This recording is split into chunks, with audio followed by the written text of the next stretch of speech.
오늘 우리에게 주시는 하나님의 말씀은 요한복음 17장 20절에서부터 23절까지 말씀입니다. 내가 비옵는 것은 이 사람들만 위함이 아니요 또 그들의 말로 말미암아 나를 믿는 사람들도 위함이니 아버지여 아버지께서 내 안에 내가 아버지 안에 있는 것 같이 그들도 다 하나가 되어 우리 안에 있게 하사 세상으로 아버지께서 나를 보내신 것을 믿게 하옵소서. 내게 주신 영광을 내가 그들에게 주었사오니 이는 우리가 하나가 된 것 같이 그들도 하나가 되게 하려 함이니이다. 곧 내가 그들 안에 있고 아버지께서 내 안에 계시어 그들로 온전함을 이루어 하나가 되게 하려 함은 아버지께서 나를 보내신 것과 또 나를 사랑하심 같이 그들도 사랑하신 것을 세상으로 알게 하려 함이로소이다. 우리는 지난 주일에 하나님께서 우리의 아버지가 되심을 살펴보았습니다. 자, 하나님께서 우리의 아버지가 되신다. 즉 우리가 하나님의 자녀가 된다는 것은 우리가 하나님의 자녀가 되었다는 그 신분을 보장하는 것뿐만 아니라 우리의 상태도 보장하고 있음을 알아야만 합니다. 다시 말하면 하나님의 자녀가 되었다. 그 상태에만 머무는 것이 아니라 그 자녀로서의 확실한 그 질적인 수준이 올라갔다고 이해를 하면 됩니다. 예전에 어둠 가운데서 행했던 우리가 이제는 빛이신 하나님 아버지의 자녀가 되었기 때문에 우리는 예전에 그 어둠의 상태가 아니라 빛의 상태가 된 것이죠. 하지만 이것이 완성을 의미하지는 않습니다. 우리가 예수님을 주와 그리스도로 믿음으로 말미암아 우리는 의롭다 하심을 얻었죠. 하지만 그 자체가 완벽한 영화의 단계에 이른 것은 아닙니다. 우리는 이미 이만 하나님의 나라에 속하여 살고 있지만 아직 그 나라는 완전히 완성되지 않았죠.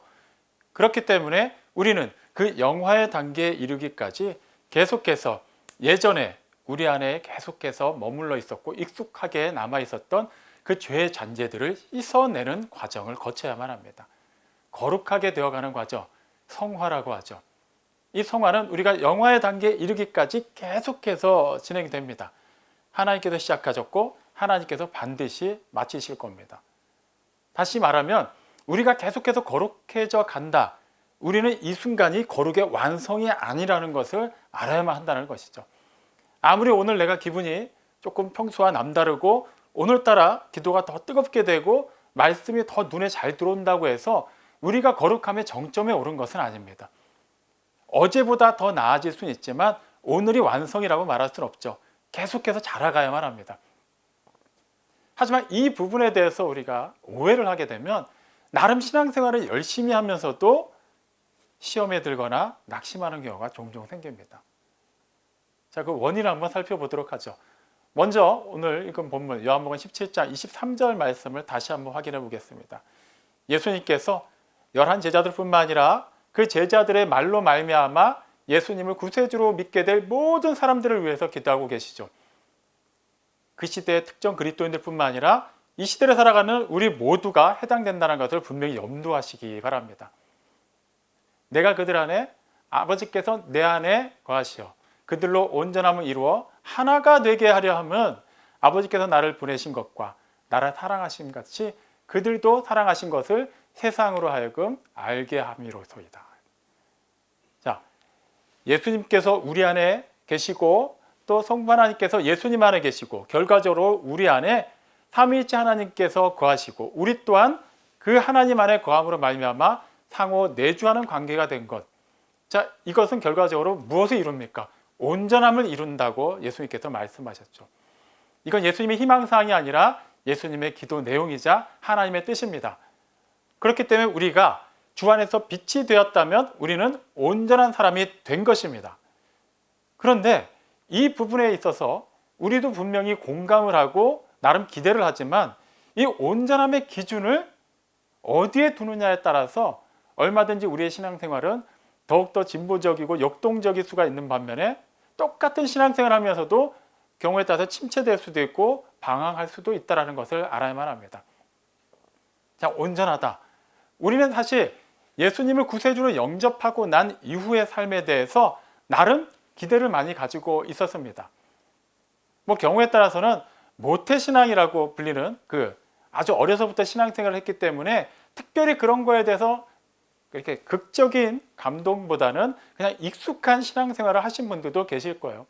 하지만 혹시 나중에 어느 정도 나이가 지난 뒤에 그 전까지 예수님을 알지 못하고 부인하다가 나중에 예수님을 믿게 된 경우에는 보통 비슷한 생각들을 다 갖습니다. 뭐죠? 이제 뭐가 좀 달라지지 않을까? 우선은 내가 하나님의 자녀가 되었고 내가 영원히 죽을 수밖에 없는 상태에서 영원한 생명 가운데 옮겨졌으니까 이 땅에서의 삶 속에서도 뭔가 새로운 일이 일어나지 않을까라는 모종의 기대를 하게 되죠.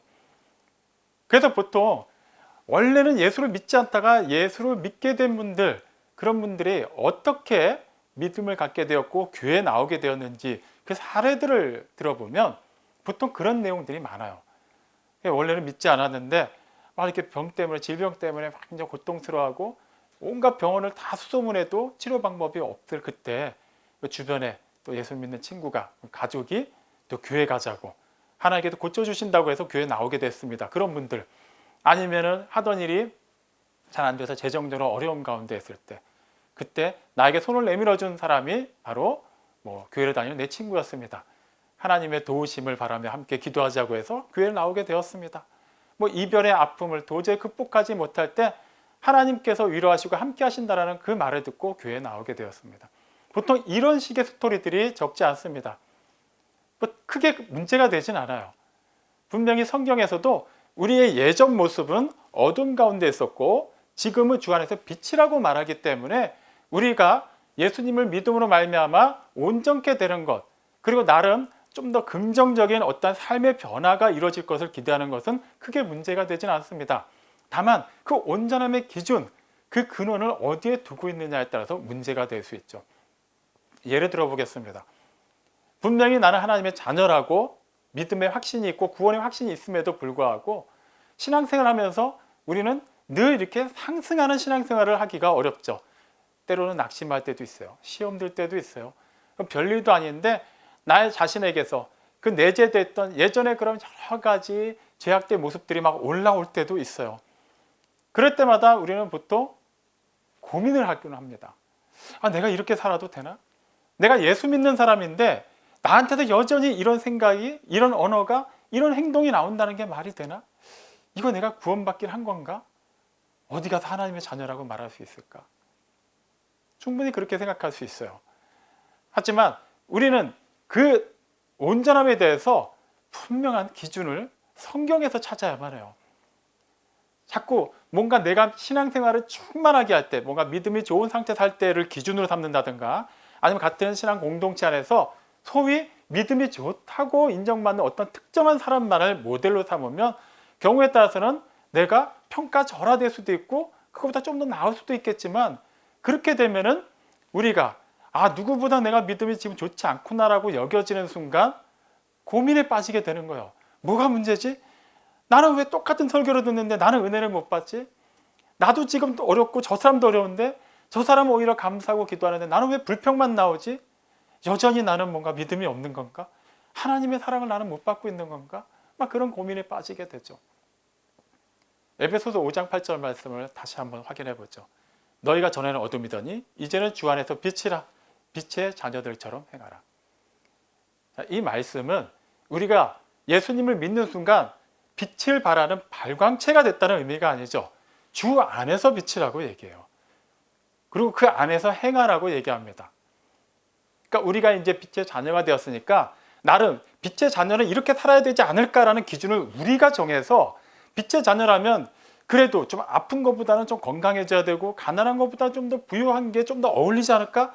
그게 교회에도 덕이 되고 세상에 안 믿는 사람들 보기에도 역시 교회 다니는 사람 뭔가 다르구나, 뭔가가 좀 변화가 되는구나라고 뭔가 보여줄 수 있지 않을까라는 생각을 하곤 해요. 그 생각 자체를 크게 나쁘다고 볼 수는 없죠. 하지만 성경 어디에서도 우리가 예수님을 구세주로 영접했다고 해서 그 즉시 다 병고침을 받고 다 부자가 된다는 말씀은 기록되어 있지 않습니다. 오히려 하나님을 더욱더 신실하게 믿으려고 하면 할수록 세상에서 미움받는 사람들은 숱하게 찾아볼 수가 있죠. 그러니까 이거는 너무 극단적인 예로만 생각하면 안 된다는 거예요. 예수 믿으면 이렇게 된다라고 말할 수 있는 거는 구원받고 영원한 생명을 받았다라는 것 외에는 어떠한 것도 이 세상에서 일어나는 것들을 우리가 분명한 정의를 내려서 이렇게 되어야만 한다라고 말할 수 있는 건 없다라는 거예요. 하지만 중요한 것은 어떤 일이 일어나든지 그 모든 것은 주 안에 있는 나에게, 그 빛 안에서 거하는 나에게는 반드시 합력하여서 선을 이룬다라는 거예요. 하나님께서 그렇게 계획하셨고 우리를 자녀 삼으실 때부터 그 일을 완성하시기로 작정을 하셨기 때문에 그 일은 끝끝내 이루어집니다.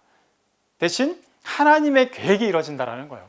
하나님의 나라, 하나님의 뜻.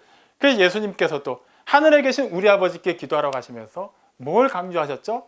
뜻이 하늘에서 이루어진 것 같이 땅에서도 이루어지리이다.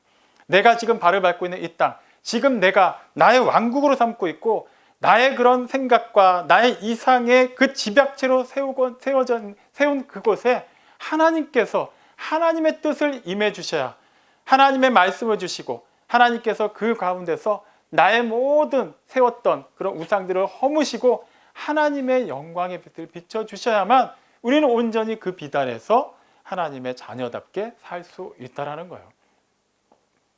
이 부분을 분명하게 알지 못하면 우리는 자꾸 신앙생활하면서 시험이 들게 되죠. 뭔가 좀 낙심할 때마다 갑자기 어디 아픈 일이 생기거나 뭔가 재정적인 어려움이 있을 때 왜 나한테 갑자기 이런 일이 생기는지, 내가 나름 신앙생활 열심히 했는데 뭐가 부족해서 그런가?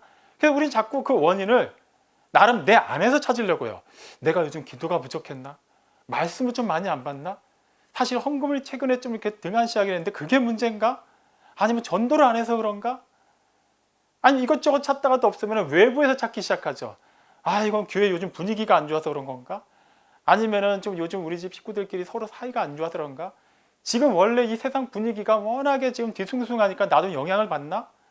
막 그러다 보니 어떻게 원인을 해결하려고 하죠?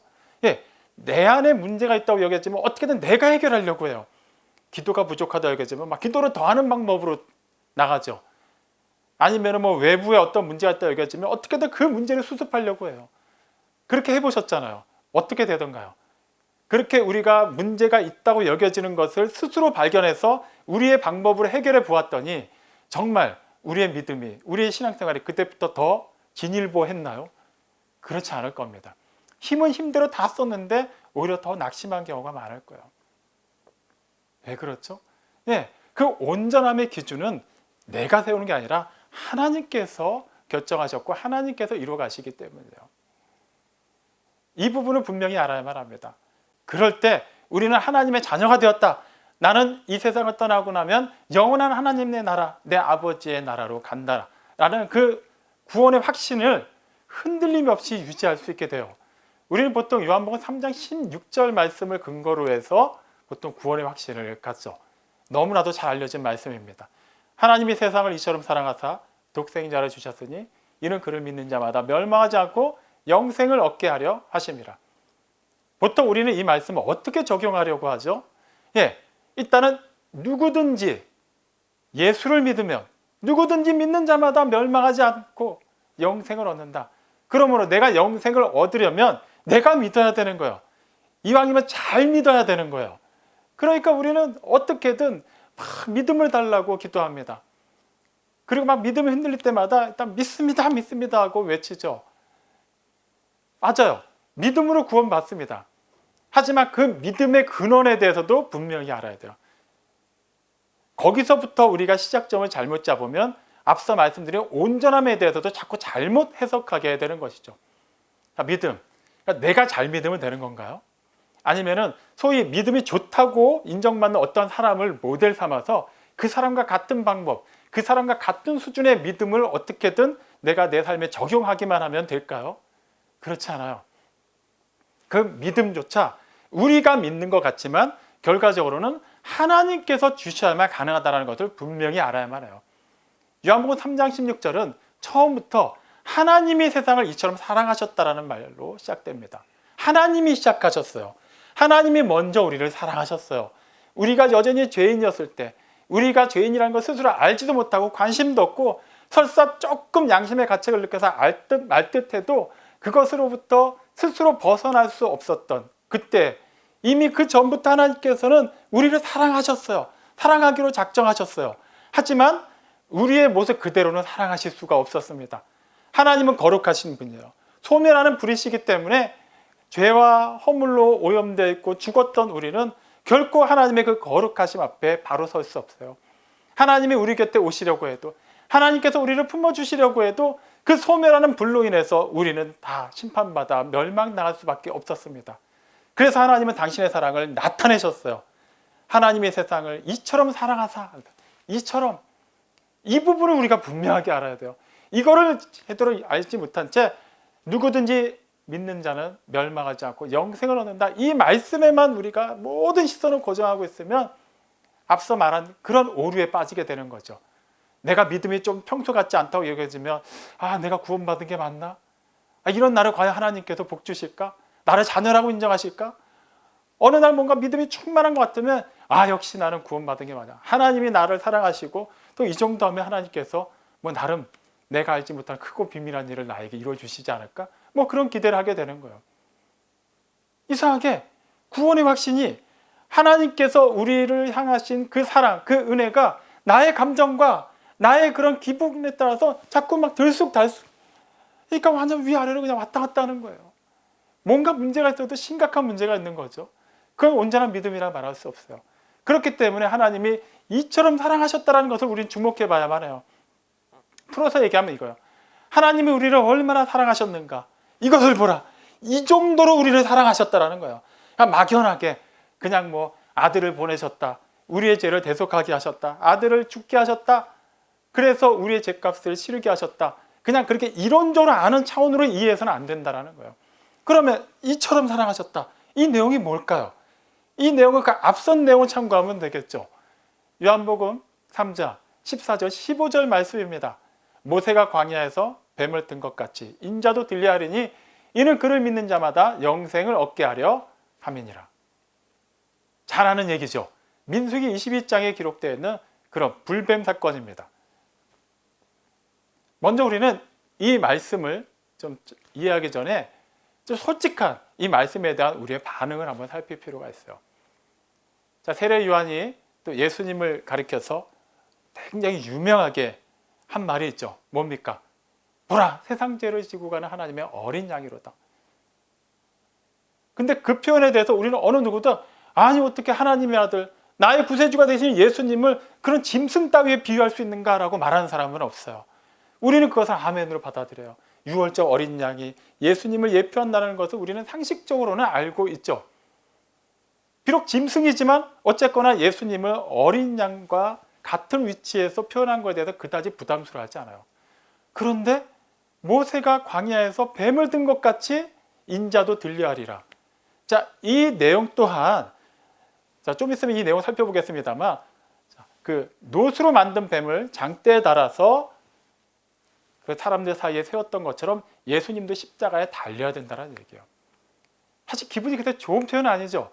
왜 하필이면 하고 많은 짐승 중에 그냥 어린 양 또 이렇게 언급해도 될 텐데 왜 뱀을 언급하셨을까요? 뱀은 성경에서 어떤 동물이죠? 그냥 여러 동물 중에 하나로 끝나지 않아요. 옛 뱀, 사탄, 마귀의 상징이죠. 왜 하필이면 하나님의 아들이 사탄의 상징이라고 할 수 있는 뱀과 같은 위치에서 거론되어야만 할까요? 이 부분에 대해서 우리는 진지하게 숙고해야만 해요. 그러니까 이런 부분은 단지 장대에 달린 그 뱀은 십자가에 달리신 예수님을 예표하는 거다. 이렇게만 그냥 신앙 상식으로만 알고 곧장 요한복음 3장 16절로 그냥 건너뛰어 버리면 우리는 하나님께서 세상을 이처럼 사랑하셨다는 그 내용의 의미를 제대로 알지 못해요. 그래서 오직 내가 잘 믿기만 하면, 내 믿음이 분명하기만 하면 나는 구원받았다. 오직 그 구원의 조건, 그 구원의 모든 시작점을 나 자신에게서부터 찾으려는 오류에 빠지게 돼요. 그렇다면 우리는 이 내용을 다시 한번 살펴보면 되겠죠. 민수기 22장의 그 내용은 시기상으로 따지면 이스라엘 백성의 광야 40년 여정의 거의 끄트머리에 해당하는 때요. 이제 고지가 얼마 남지 않았습니다. 요단 서편을 건너가기만 하면 드디어 꿈에 그리던 약속의 땅 가나안에 들어갈 수 있게 되었어요. 근데 지름길이 있었습니다. 에돔 땅을 통과하기만 하면 곧장 들어갈 수가 있어요. 근데 에돔이 그걸 허락하지 않는 거예요. 그래서 어쩔 수 없이 에돔을 우회해서 요단 서편을 건너가야만 했어요. 이제 얼마 안 남았어요. 40년이 다 찼다고요. 그런데 그때 이스라엘 백성들 사이에서 그 고질병이 다시 도지기 시작합니다. 하나님과 모세를 향해서 불평하고 원망을 쏟아내기 시작했어요. 그리고 심지어는 그동안 그 광야에서 그들이 그렇게 생명의 양식으로 받아 먹었던 만나를 가리켜서 하찮은 음식이라고까지 표현해요. 아, 이 음식도 지겹다. 아, 언제까지 우리가 이렇게 뺑뺑이 돌아가야 되느냐. 그래서 막 원망을 하기 시작해요. 그러자 하나님께서 광야에 있는 불뱀들을 그들 가운데 보내십니다. 속절없이 그들이 죽어가기 시작했어요. 기가 막힐 노릇이죠. 즉 그들은 얼마 안 있으면 이제 들어가요. 그리고 이미 예전에 그들은 다, 그러니까 그 당시 기준으로 가데스 바네아 사건 기억하시죠? 그 당시를 기준으로 해서 20살 이하로는 다 약속의 땅에 들어갈 수 있다고 그렇게 하나님 말씀하셨어요.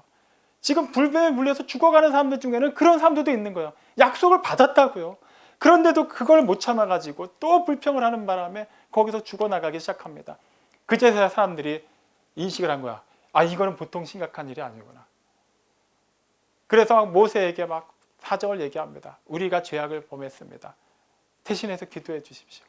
모세가 기도하죠. 근데 하나님께서 의외의 방법을 제시하십니다. 아니, 모세가 기도했으면 그냥 하나님이 모세의 기도에 응답하셔서 그냥 낫게 해주시거나 불뱀들을 다 그냥 쫓아내 주셔도 될 것 같은데 좀 특이한 방법을 알려주시죠. 예, 불뱀의 형상을 만들어서 장대에 달아서 사람들이 다 그것을 보게 하라는 거예요. 그럼 누구든지 나을 것이다. 일단 이 내용부터가 좀 불편해요. 누가 봐도 이건 미신종의 행위잖아요. 하나님께서는 어떠한 형상도 새기지 말라고 말씀하셨는데 그것도 하필이면 사탄의 상징이라고 할 수 있는 뱀의 형상을 만들어서 또 그걸 봐야만 낫는다? 아, 이거 도무지 우리 입장에서는 쉽게 받아들여지지가 않아요. 아마 이스라엘 백성들도 크게 다르진 않았을 겁니다. 그래서 그 노스로 뱀을 만드는 동안에 시간이 어느 정도 걸렸겠죠. 그동안 사람들은 계속 죽어가고 있었고 여기저기서 계속 불뱀에 물리는 사람들이 속출하기 시작했어요. 그들은 그냥 막 죽어가는 그 순간에 도대체 하나님께서 우리에게 어떤 방법으로 치유하시려고 하시나 막 그냥 안절부절 못하고 있는데 모세가 드디어 노스로 만든 뱀을 장대에 달아서 이것을 바라보면 나을 것이라고 선포합니다. 기가 막힐 노릇이죠. 그 놋덩어리를 본다고 뭐가 달라질까요? 뭔가 만나가 내리고 막 불기둥 구름기둥 같은 그런 초자연적인 현상이면 모르겠는데 저게 뭐냐고요. 그래서 아마 안 보고 죽은 사람들도 꽤 많았을 거예요. 근데 어쨌거나 죽어가는 와중에 힐끗 보았던 두 눈을 똑바로 뜨고 보았던 그 말씀에 의지하여서 장대에 달린 놋뱀을 본 사람들은 다 살아났습니다. 그 사건을 예수님께서 지금 다시 언급하셨어요. 그러면서 그것과 마찬가지로 그 뱀이 장대에 매달려 있던 것과 마찬가지로 나도 나무에 매달려야만 한다. 나도 그 뱀과 그 뱀의 그 형상과 똑같은 취급을 받고 똑같은 위치에 가야만 한다고 말씀하신 거예요. 당시 수많은 유대인들은 예수님이 들리기를 원했어요. 왕의 자리에 자신들이 원하는, 자신들이 바라는 그 왕국에서 자신들이 원하는 그 일을 해줄 왕으로 높이 들려지기를 원했어요. 하지만 예수님께서는 들림 받으시되 사람들이 원하는 그런 위치가 아니라 저주의 상징인 십자가에 달리셔야만 했어요. 신명기 22장 23절을 보면 사형당에 나무에 매달린 자마다 하나님께 저주받은 사람이라는 말씀이 기록되어 있어요. 그냥 막연히 로마 시대 여러 가지 그런 사형 방법 중에 그냥 굉장히 잔인하고 굉장히 아픈 고통스러운 그런 사형 방법의 하나로 끝나는 것이 아니라 실제 나무에 매달린 자는 하나님의 저주를 받은 자라고 하나님께서 그렇게 하나님만의 기준으로 법을 제정해 주셨어요. 무슨 말입니까? 예수님께서 지금 저주받은 자로 나무에 매달리셔야만 한다는 거예요. 원래 심판받아 마땅하고 저주받아 마땅한 것은 뱀이죠. 사탄이죠. 그런데 예수님께서 그 자리에서 똑같은 그 위치에서 저주를 받으셔야만 한다는 거예요. 무슨 일입니까? 원래 그 죄의 값이 사망이기 때문에 원래는 그 저주를 받는 것은 우리가 받아야 되는 거였어요. 예수님과는 전혀 상관이 없는 일이었어요. 여기서 하나님이 세상을 이처럼 사랑하셨다는 내용이 바로 이해되어야만 해요. 하나님은 그냥 막연히 그냥 언젠가 그냥 얘를 사랑해야지, 얘를 때 되면 구원해야지, 그냥 기계적으로 아무런 감정 없이 그냥 사랑을 하신 게 아니라는 거예요. 하나님께서 죄를 얼마나 미워하시고 얼마나 혐오하시는지. 뱀을 달았어요. 놋을 만들어서. 무슨 말입니까? 지금 사람들은 지금 그 뱀에 물려서 하나님께 불평한 거에 대한 그 심판의 값을 치르고 있는 사람들, 이미 죽은 사람들은 죽었고 죽어가는 사람들은 지금 저주를 받았어요. 얼마 안 있으면 죽습니다. 그냥 저주를 받은 건데 이 저주가 나를 문 뱀에게 전가되었다고 하나님이 알려주신 거예요.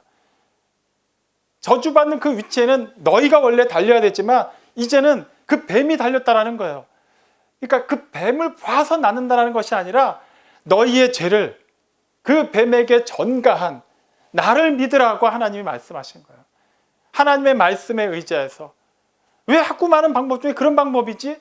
따지지 말고 그 말씀 그대로 하나님께서 제시하신 방법 그대로 믿고 따르라는 거예요.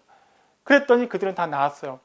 마찬가지로 하나님께서 그 죄를 해결하셔야만 했는데 그 죄가 해결되어야만 우리가 하나님의 사랑을 받을 수 있고 온전한 그 사랑 안에서 하나님의 자녀가 될 수 있기 때문에 하나님은 하나님만의 방법으로 그 죄의 문제를 다루셔야만 했어요.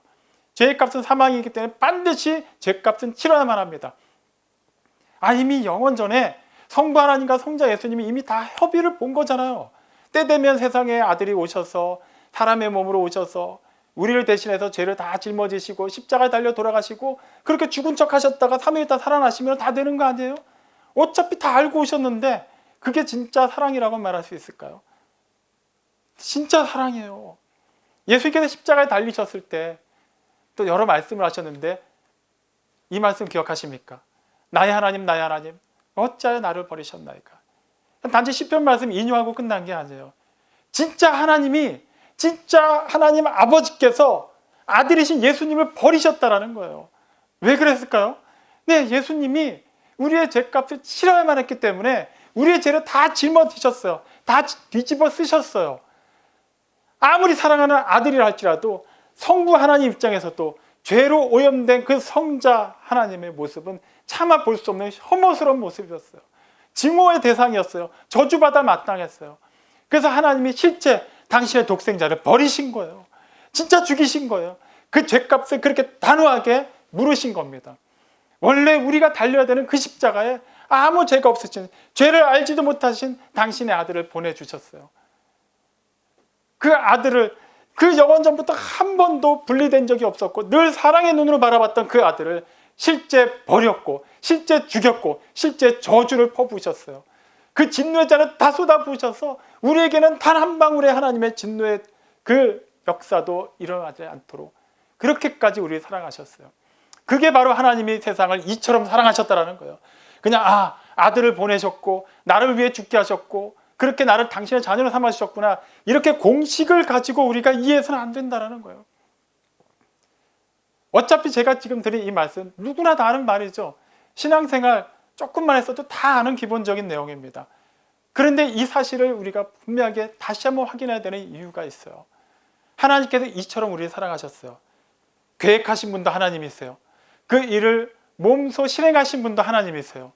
그리고 그 일을 완성하신 분도 하나님이십니다. 우리가 믿어서 어쨌거나 하나님의 인정을 받았다고 생각하지만 아니에요. 우리의 믿음은 수단이 된 것이지 그것이 본질은 아닙니다. 그 믿음도 하나님이 주셔야만 하는 것이죠. 에베소서 2장 8절 말씀 기억하실 겁니다. 너희는 그 은혜에 의하여 믿음으로 말미암아 구원을 받았으니 이것이 너희에게서 난 것이 아니오 하나님의 선물이라는 거예요.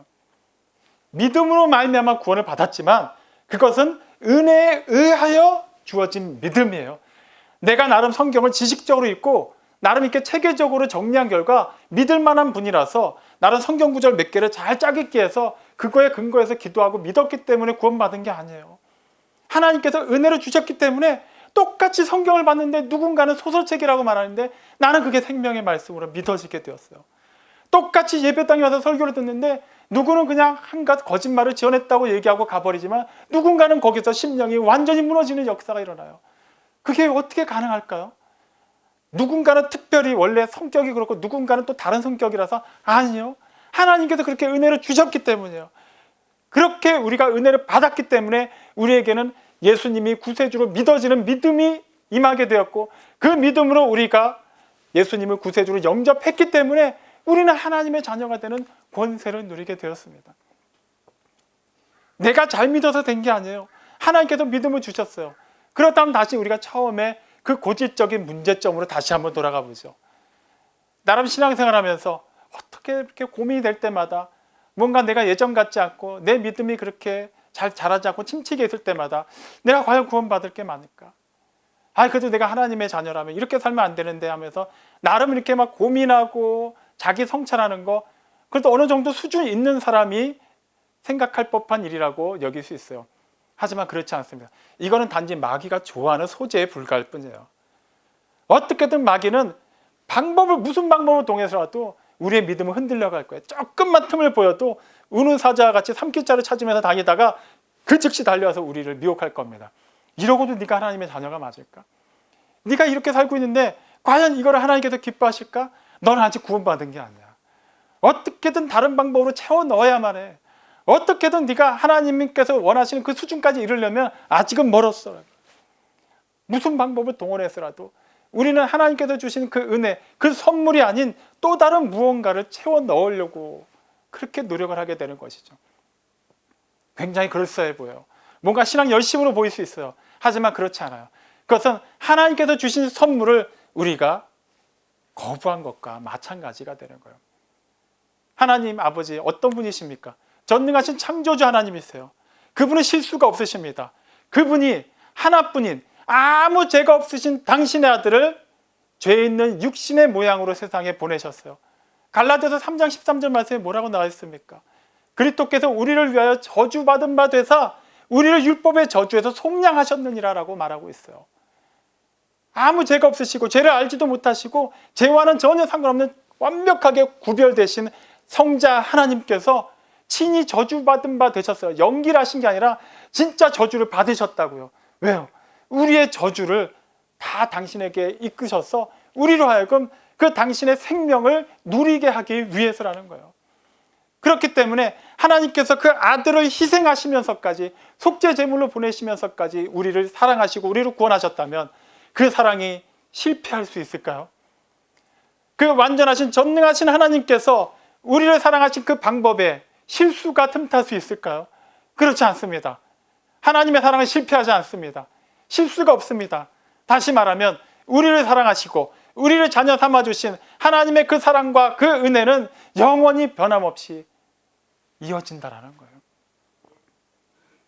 우리는 이 세상을 살아가는 동안 계속해서 우리 안에서 나타나는 예전의 그 죄의 잔재들 때문에 그때마다 고민할 수밖에 없어요. 하지만 우리의 믿음이 더 나아가서는 우리가 은혜 받은 자로서 그 은혜 안에 온전히 거하지 못함으로 말미암아 흔들리는 믿음의 소유자가 되어 있다면 우리는 그때마다 다른 방법을 모색하겠죠. 여전히 똑같은 것 갖고 회개할지도 몰라요. 다른 방법을 어떻게든 채워 넣어서라도 하나님의 비유를 맞추려고 노력할지도 몰라요. 그 모든 것은 다 의미가 없습니다. 핵심은 내가 무엇을 하는 게 아니라 하나님께서 이미 무엇을 하셨다는 데 있는 것이죠. 그리고 그것은 완전하다는 것을 분명히 알아야만 합니다. 우리 하나님께서는 알파와 오메가가 되시죠. 처음과 나중이세요. 무슨 말입니까? 처음에 작정하셨던 그 일을 나중까지 끝끝내 이루신다라는 거예요. 우리를 택하신 이상 절대 포기하지 않으신다라는 거예요. 그렇기 때문에 우리는 성화되어 가는 과정 가운데서 여전히 우리 안에 여러 가지 더럽고 추한 모습이 나올 때마다 예전처럼 낙심하거나 구원의 확신을 놓고 이렇게 불확실한 생각을 할 때가 아니라 이제는 바뀌어야만 해요. 우리에게는 성령의 검, 곧 하나님의 말씀이 있습니다. 기존에는 그것 때문에 자책하고 쓰러졌지만 이제는 그 무기를 가지고 담대히 우리는 그 악한 세력을 대적할 수 있어요. 물리칠 수 있게 되었습니다. 하나님의 자녀이기 때문이에요. 그게 바로 주 안에서 그 빛 안에서 빛의 자녀답게 행하는 거예요. 우리가 뭘 하는 게 아니에요. 그 빛 안에 거하고 있음으로 말미암아 그 빛이 우리를 통해서 반사되도록 우리는 있어야 될 그곳에 있으면 돼요. 해야 될 그 일을 하면 되는 거예요. 그게 하나님의 자녀다운 삶이에요. 그 모양은 다 다릅니다. 누군가가 이 일을 했다고 해서 우리 모두가 다 그 일을 해야 되는 건 아니에요. 각자에게 주어진 그 일을 하시기 바랍니다. 하나님의 은혜 안에서 그 빛 안에서 그 사랑 안에서 다른 사람과 비교하지 마세요. 내 신앙이 좀 더 나은 것 같고 덜한 것 같고 중요하지 않습니다. 하나님 안에 있다면 우리는 그 안에서 비로소 하나님으로 말미암아 온전하신 그분 안에 있기 때문에 온전하게 됩니다. 온전하게 되었고 계속해서 그 영화의 단계에 이르기까지 하나님께서 요구하시는 그 수준까지 계속해서 우리는 온전함을 이루어 가게 되어 있어요. 다른 데서 방법을 찾지 마세요. 이미 우리는 좁은 문을 통과했습니다. 뒤돌아볼 필요 없어요. 비록 가는 길이 험하고 좁을지라도 그냥 그 길만이 생명의 길이기 때문에 고민하지 마세요. 힐끗힐끗 옆으로 봤을 때 대로가 있고 사람들이 즐거워하며 가고 있고 너무나도 비교되는 것이 많이 보일 겁니다. 신경 쓰지 마세요. 멸망으로 인도하는 길을 불허할 이유는 전혀 없습니다. 우리는 이미 생명에 속한 사람입니다. 이미 하나님의 자녀가 되었습니다. 하나님의 자녀답게 막연하게 이 세상을 떠나고 난 뒤에 들어가게 될 영원한 나라를 사모하지 말고 이미 임한 그 나라에 속한 자로서 오늘 이 순간, 지금 이 순간이 바로 그 영혼의 한 부분이라는 것을 아시고 지금을 기쁘고 감사함으로 살아내십시오. 몸이 아플 수도 있어요. 여전히 재정적 어려울 수도 있습니다. 그런 여타의 문제가 없지만 여전히 신앙적으로 남에게 말 못할 만한 어떠한 아픔이 있을 수도 있어요. 하지만 우리가 하나님 안에 속해 있고 하나님의 자녀로서 하나님께 붙잡힌 바 된 이상 그이들은 계속해서 새롭게 거듭나고 더 나은 방향으로 온전함으로 나아질 것입니다. 말씀 안에 거하십시오. 하나님의 그 생명의 비단에서 이탈하지 마십시오. 그리할 때 우리 하늘아버지께서 우리 각 사람을 통하여서 이루시고자 하는 그 일, 이 믿음의 공동체를 통하여서 이루시고자 하는 그 일이 완성될 것이고 그렇게 하나님의 영광을 나타내실 것입니다. 이 놀라운 역사에 이 크고 비밀한 일에 기쁨으로 감사함으로 참여하는 우리 모두가 되기를 주님의 이름으로 축원합니다. 아멘.